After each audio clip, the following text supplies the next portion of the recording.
There's a wide open race for Missouri treasurer this year, and Judy Baker is hoping to keep the office in the Democratic fold. The Columbia Democrat joins us next on another edition of Politically Speaking. 9, 8, 7, 6, 5, 4, 3, 2, 1. I think that is fair to say. Hands to kiss and babies to shake. But I think my record speaks for itself. That's a really good question. Hello and welcome to the Politically Speaking podcast. I'm your host, Jason Rosenbaum. Joe Manis is on assignment right now. So joining me in studio is our special guest. She is the Democratic nominee for state treasurer. We have? Yes, Judy Baker is here in your studio today. Back and better than ever. Working at winning the state treasurer office. It's very exciting. Very exciting. Thank you for coming back. We really appreciate your time as always. We were just talking before the show about when we interviewed your Democratic opponent. I was doing push-ups for veterans and for...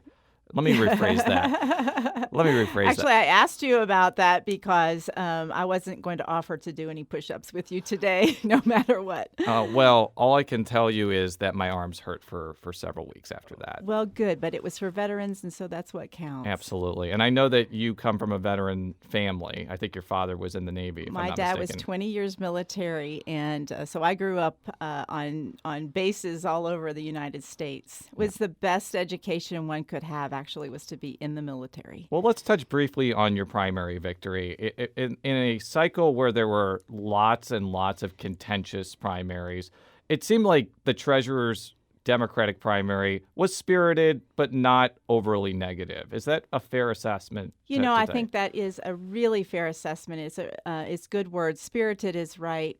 I come from that camp where I don't think primaries are a bad thing, because it gets you out meeting people. I've run a lot of other races, mostly in mid-Missouri.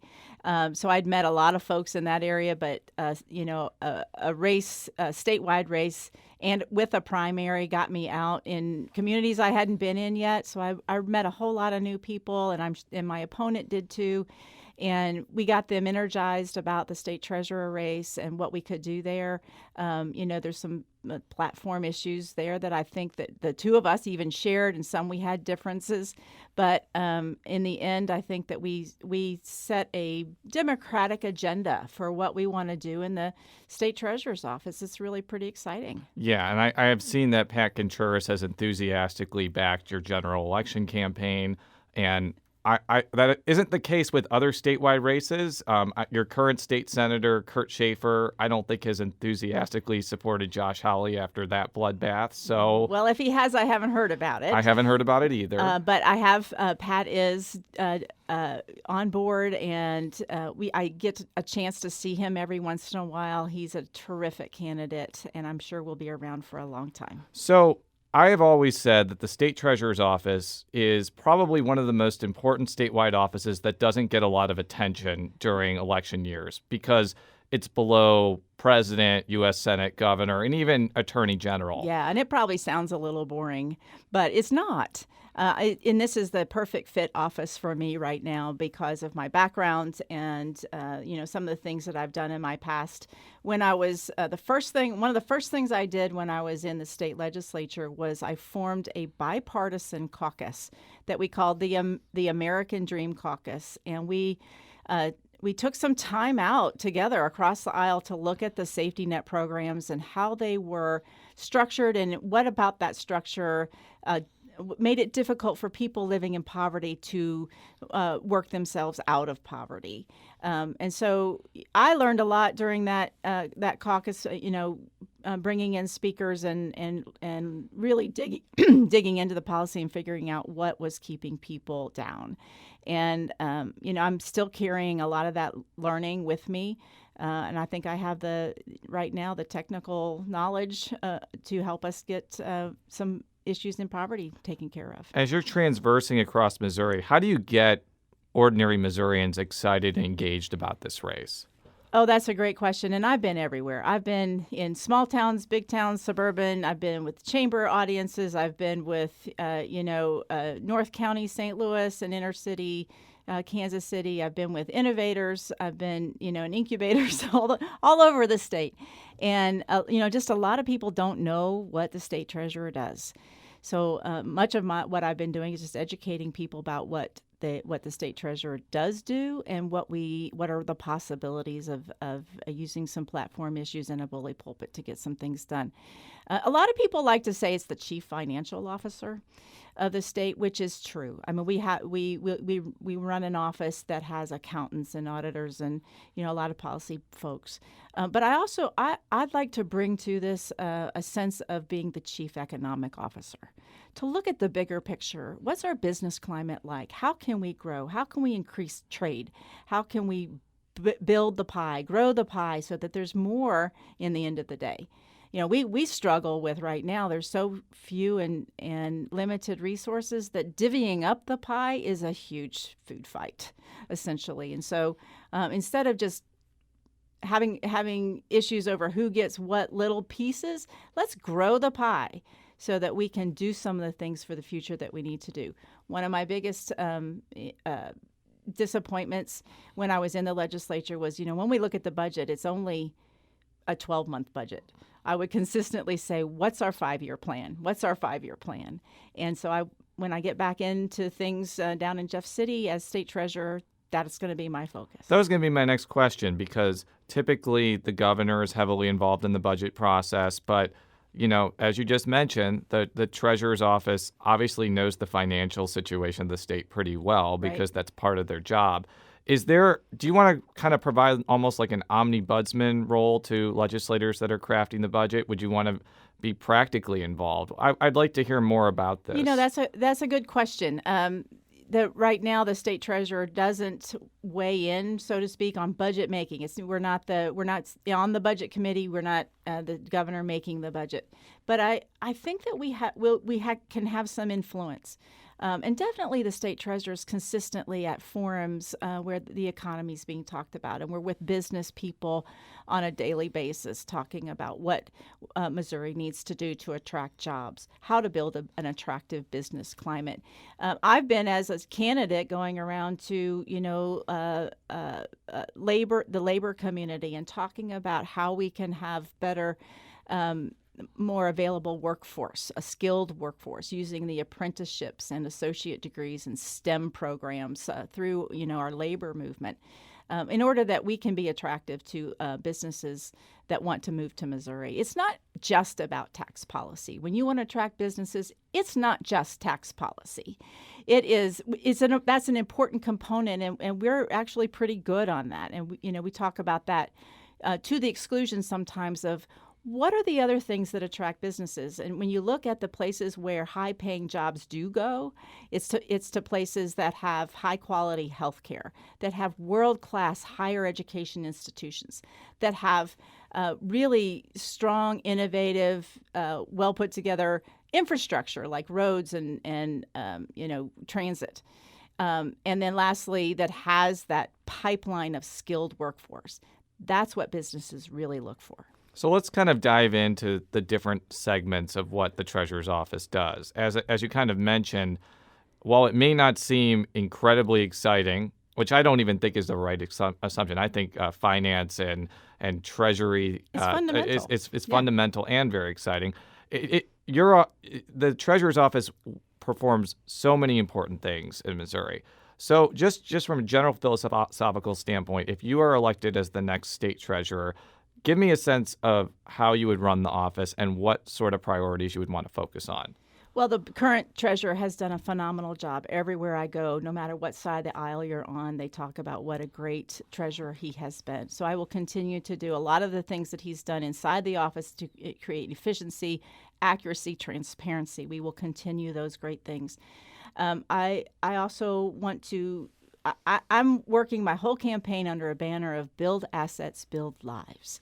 And it comes from, like Wallet Hub did a study of us and reported that we're one of the lowest states on financial literacy. We are also a state that under 50% of our citizens have even a small nest egg of $400 to fall back on, according to the Treasury, in case they have a healthcare event or if they lose their job. So, people are struggling. We're also a high state. We're a state that has high income inequality. And that probably is one of the reasons why we have very few assets building in our lives. So I want to focus on people's ability to save, their financial literacy, how to stretch a dollar. I'm a pastor's wife and a mom of 3. We put 3 kids through college. And so I know how hard it is sometimes to make ends meet. And I think that with that understanding that, we're going to work on financial literacy and a few programs that are my priorities. If I'm not mistaken, the Treasurer's Office has, I think, a role in state pensions. I think they might be on the Mosers board. Is that correct? That's correct. Mm-hmm. Give me they have one seat on the Mosers board and the investment board. Yeah, give me kind of a sense of how you would want to see the state pension system into the future. Right now, and I'm just for full disclosure for our listeners, since I am an employee of the University of Missouri St. Louis, if I work here long enough, I will be on the state pension. So I want to make it clear that I do have a vested interest in this, but it's a lot of people have a vested interest absolutely. in the state pension. How would we want to see that going forward? Because right now I think it's a defined benefit and not like a 401k or anything. I assume you would want to see that going into the future. Is that fair to say? Excuse me. Of course, we want the best return that we can possibly get. And there's some new ways of doing that. Of course, it has to do with the risk portfolio and how it's all balanced. As a pension right now, we're well rated across the nation, which is good. There's a lot of pensions really struggling. So of course, I'll want to get in there and dig in and get the analysis of, where they project that we're going to be going with it in the current structure, and look and see what innovations are out there that are going to be best. I've got a couple of friends that I've reached out to already who are state treasurers that have grown the pie, like I was speaking about earlier, and been starting to talk with them about how we do that. And so I'll have some assets I can turn to help us. One of the best fund managers in the country has agreed to help us look at what we're doing. And I think Missouri is very fortunate because other states, like, for example, Illinois, are dealing with incredibly difficult situations with pensions. Absolutely. There was a bill that was passed, I think, in 2010 that was controversial, but I think headed off a lot of problems in the future. Yeah. So that we can talk about this kind of as growing the pie as opposed to a crisis situation. And exactly. And you've got to have some conservatism, of course, because when a recession hits or the stock market fluctuates, it puts some of these things in peril. So there has to be a balance of taking risk and being conservative. And I have some experience on an investment board. And have done that, have looked at fund managers and evaluated them. So I'll bring that expertise to the board, too. Another board that you will serve on is a board that provides low-income housing tax credits. I think Yes. you would be one of a number of statewide officials on that. Tell me your philosophy toward that particular incentive, because it's been under attack by mainly conservative Republicans, but also a few Democrats who feel like it should be changed. But conversely, there are a lot of low-income seniors and low-income individuals that see that tax incentive as incredibly important for housing. So I would like to hear your philosophy on that particular incentive. I do think that housing is kind of one of the next new big crises that are going to happen. Low-income housing in particular. So. There's longer waiting lists than we actually have availability at this point. So I think if we make the developments or assist all of the contractors and developers in meeting the needs of what a low-income individual has, that's going to be the best of our philosophy. For example, I think that low-income housing developments can go into distressed areas and actually be a cornerstone for development of that area. because then there needs to be a grocery and a bank. And I believe that's what's happening in Pagedale right now, for example. Exactly. So those are the kinds of things that help all of us. Helps employers too. When employers have a place where their employees can live in a nice place for an affordable price, that helps the pressure on wages. So I think we have to see it as an investment in workforce, an investment in people, investment even in our seniors. And there's been some focus areas lately, like making sure that we have enough for veterans and enough for the disabled, and enough for low-income working families. What I'd like to see is, as a philosophy, if you want to know a philosophy, I'd like to make sure that we, do enough planning around them, that we bring in some things that help, especially working families, like having childcare on site right there, so that when a person goes off to work, they know their child is cared for and safe at home. And possibly for some the special needs developments, that we have on-site social services and possibly even clinical services. Tell me what you would want to see with the MOST program, which is the college savings program, which, again, if we're going to be full disclosure here, I have a MOST account. I am putting You're just picking my brain so that you can figure out what. Yeah. All this entire interview is predicated on giving me information for my future. But I'm glad to be of service. But tell me where you would want to see that program, because a lot of families choose the MOST program for their college savings. I'd like to get your philosophy on where you'd like to see that program go. But it's underutilized. Yeah. I mean, the thing is, with the MOST 529 plans, they are really good places for folks to start saving for their future. College affordability, of course, is a huge issue right now. And so being able to learn early how to save and gain access to a program like that is an important thing. The MOST 529 plans, only about 3% of the families that could use it do. So one of the things that we want to do is make it more accessible, communicate more about what is available out there. And honestly, the average income of the family that's using it is upwards of 3 figures. Right. So we want to make sure that the families that need it the most have access to it. And a way to do that is children's savings accounts. St. Louis has already a history with children's savings accounts, with Treasurer Jones having created the first program here in St. Louis City. And we're watching that very closely to see what works and what doesn't work. And it's going quite well. The feedback's been pretty strong about, what it does. The Washington University, of course, has done a lot of the research on these types of children's savings accounts, and they've seen in a project in Oklahoma that if you give a child and a family a savings account when they enter school or by the time they enter school, that the outlook on their future improves dramatically.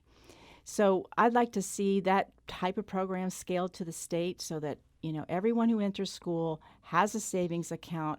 We pair that with some K through 12 curriculum for financial literacy, and kids can learn all through their educational career how to save money, why it's important, how money grows, what are discounts, what's a credit score, why is that important, and just general things that are life skills. And we can use age-appropriate curriculum and make sure that they get the training they need, so that by the time they get out of school, they're ready for their next, their next big thing that they're going to do. And honestly, we're going to make sure that it's rebranded, not just college savings, which we like to say, but college and career savings program. Not everyone goes to college. Mm-hmm. And there's some really great apprenticeships, trade schools, vocational schools, community colleges, all kinds of things that people can go to, and having saved a nest egg in order to do that. In your last appearance on the show, you talked pretty extensively about how you want to use the Treasurer's Office as kind of a financial empowerment office and to deal with poverty in Missouri.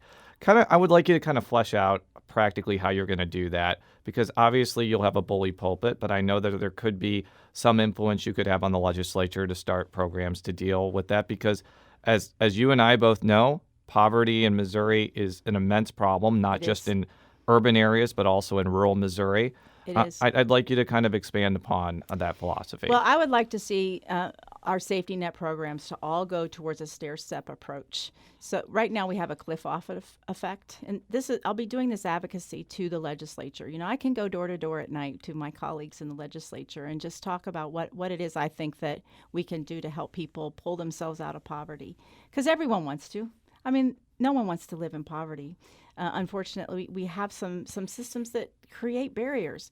When I talk about a stair-step out of poverty, I'm talking about some people can't take that extra dollar raise at work because if they go over a threshold, they'll lose their child care benefits or, food assistance or whatever. So I think we want to make sure that all of our social programs are graduated, as you earn more, that you back off of those benefits. So as you can take that new job across the town too, and without fear of losing some benefits that are supportive. So they would stair step down as you stair step up. So does that make sense? That does make sense. That does make sense. That would take, convincing a Republican legislature to do those types of things. But these are conservative ideas. I think we can sell them. I was just going to say the conservative Republican legislature just passed a bill and Nixon signed it, I think, expanding the asset limit for Medicaid. And I hope I'm describing that right. That's absolutely right. But that was a big fight. I know when you were in the Missouri House. Yeah, I actually sponsored that bill. So, there are more Republicans than ever in the legislature, and they agreed to do that. And that may be kind of a sign that they may be softening on some of these things. I don't know. We'll have to see what the composition of the legislature is. We've got to start having the right conversation instead of just a right or a left conversation. We've got to find a what's the solution conversation. Mm-hmm. And sometimes that's just picking apart what the problem is. But we've done a lot of identifying what the problem is. It's now time to work into what the solutions can be. And I think I've got some good ideas. Tell me some other things you want to do, because there are also other duties we haven't touched on, like investing the state's money. You mentioned in the last show starting like accounts for returning prisoners.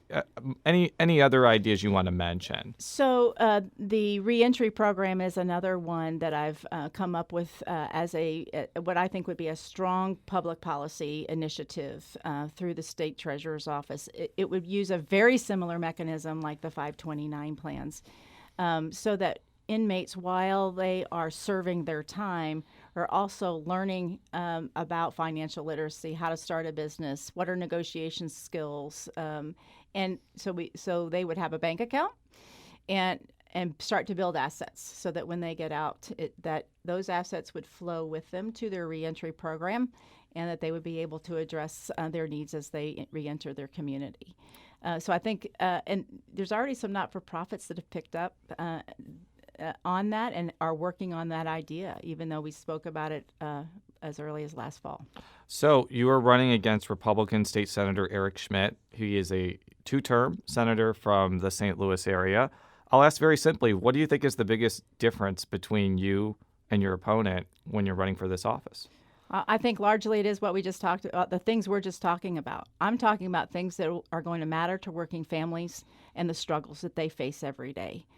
One that we haven't talked about yet in asset building is equal pay for equal work, for instance.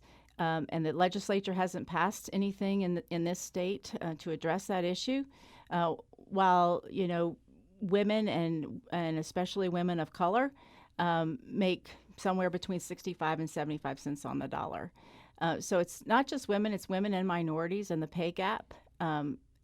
I want to do an equal pay toolkit through the state treasurer's office that will address that difference in asset building. So I'm talking about asset building every day and the policies that it's going to take to help people do that.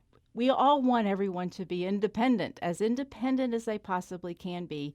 I'm talking about real solutions. My opponent is not. He's talking about a lot of things that even the state treasurer can't even do. Like what? Well, for instance, he has done a tour going around talking about terrorism. And, this is the Missouri State Treasurer's Office. Terrorism is something we have to be concerned about. And I will be upholding the policy that already exists in the state of Missouri that we will not invest taxpayer dollars in states that sponsor terror. Which I'm 100% behind that. Yeah. But he's wanting to expand it to doing business and new lines of trade. Let's just take the Boeing as an example. Boeing wants to sell passenger planes to Iran, and they're just passenger planes, and it's a $20 billion deal, and it will bring a lot of new jobs, passenger commercial business to the city of St. Louis. And he's on the record as saying that would cancel their tax credits that we gave them 2 years ago. I think that is very destabilizing to the business community. You say, we'll give you tax credits, but on the whim of a state senator that wants a larger office, all of a sudden we don't have, we're going to jeopardize or cancel your tax credits. We can talk all day about the tax credits. Sometimes, I'm not exactly on board with all tax credits, but if we give them, we shouldn't use as a political ploy a threat to take them away. I think that's destabilizing to the business community. What I was going to say was the policy that you mentioned, I think, was established under Republican Treasurer Sarah Steelman, and I don't believe the Democratic State Treasurer Clint Zweifel has rescinded it. I think That's he's correct. kept it. That's right. So and it's working. Yeah, but I have heard him talk a lot about that. But basically, it seems like you're both in agreement that you want that policy to remain in place, That's essentially. correct. So that isn't actually like a big distinction between you two, Well, but but it's not a source of emphasis in your campaign. But I don't think that we should be threatening tax credits over it. On new lines of business, new trade that would bring jobs, to retain jobs and bring jobs to St. Louis and the rest of Missouri. I mean, Boeing has 15,000 jobs here and 547 vendors across the state of Missouri that would be impacted by Senator Schmidt's policy. Is that the main contrast you see between you two as far as just policies on Treasurer's race? No, like I said earlier, I think the biggest contrast is that I'm talking about working families every single day and what we can do to help folks become independent, live independent lives, build assets. And I don't hear anything from the senator about things that matter to people in their everyday lives. Well, I don't think you're going to divulge your secret strategy for winning this office. I would kind of like to get your sense on how you're running this campaign. Senator Schmidt built up a large war chest because he got several large donations, I think, from some big-name Republican donors.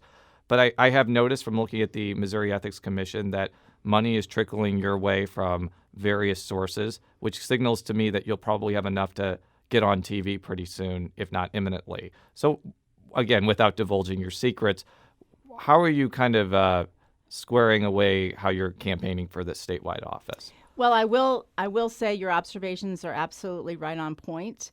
My campaign is powered by the people and not by one or two big funders, and I'm really proud of that. And it's probably the reason why we are neck and neck in the polls right now, even though I haven't spent any money on TV or radio or anywhere that's a broadcast. So I think that my message is what's resonating with people, and we're going to continue to put that out in the next 2 weeks and ask for people's votes. And I go into communities. We do literally about 13, 15 events a week, in addition to talking to voters by phone and so on, and supporters. So we're just working hard, and I have a reputation all across the state that has been one of being just a community presence, someone who'll come in and talk about the issues and make sure that we are beginning to look for solutions together. I think that has resonated. I think people are very enthusiastic about my candidacy. I hear every day that, from supporters and new friends and new supporters that this is an exciting campaign they want to be a part of. So we're going to continue to do that. We are going to have enough money to compete. It is a powered by the people campaign. So I would just ask listeners to, look us up. Get involved. We have 2.5 weeks left. There's still time to make a really big push for Judy Baker being state treasurer of the state of Missouri. It seems like it's 2.5 years from now. But my final question is a question I'm basically asking every statewide candidate about the national environment. You have experience of running in a pretty competitive race in 2008 when Yes. the national environment was great for Democrats. It's actually looking like 2016 may possibly be even better given the full collapse of Donald Trump at the moment. He could come back. I don't want to make any predictions, but right now he's slated to lose states like Arizona, Georgia, North Carolina, and even Utah. So John McCain was not doing that. Yeah. And that's a whole different environment than even someone like you is used to. How do you think that's going to affect candidates like yourself, that there may be an enthusiastic Democratic turnout this year because people want to get rid of Trump, essentially? Definitely think that momentum's on our side, even all the way down the ticket, and that's a good feeling. I have in that race, in that congressional race, I was in a district that I wasn't supposed to break, 42% or so of the vote if I did well. I ended up getting, I almost nearly won a Republican red seat, and it was because I ran the campaign above politics and about what it is we need to do leadership-wise in the state of Missouri. And I think that message really resonated. I think with the momentum of where things are going now and that authenticity that I bring to the things I do, I think we very likely can win this race. Well, thank you very much for coming in. And I will make this promise to, I guess, all the statewide candidates that come in. If you win, you get to come back on the show when you're actually in office and talk about policy. Awesome. I will look forward to challenging you to some push-ups at that time. I'll start training now. Oh my gosh. Again, I did it for the veterans because I thought it was a good cause. But man, We could do it for the veterans. we could do it for the veterans. Again, man, that was a painful thing to do. I am not very strong or good at push-ups. For all of our stories, stlpublicradio.org. Follow me on Twitter at @Rosenbaum. You can follow Joe Mannies on Twitter at @Mannies. That's JMANNIES. I think I got that spelling right. How would we follow you on Twitter? It is Judy Baker 4Mo with 4 as a number. Oh, Judy that's Baker important. 4Mo. That's an important thing. 4 as a number as opposed to 4 as a word. We'll be back And next. it's showmebaker.com is the website. I was going to ask you if you had any other World Wide Web places people could go to. We'd love to have people's help. We'll be back next time. Until then, so long.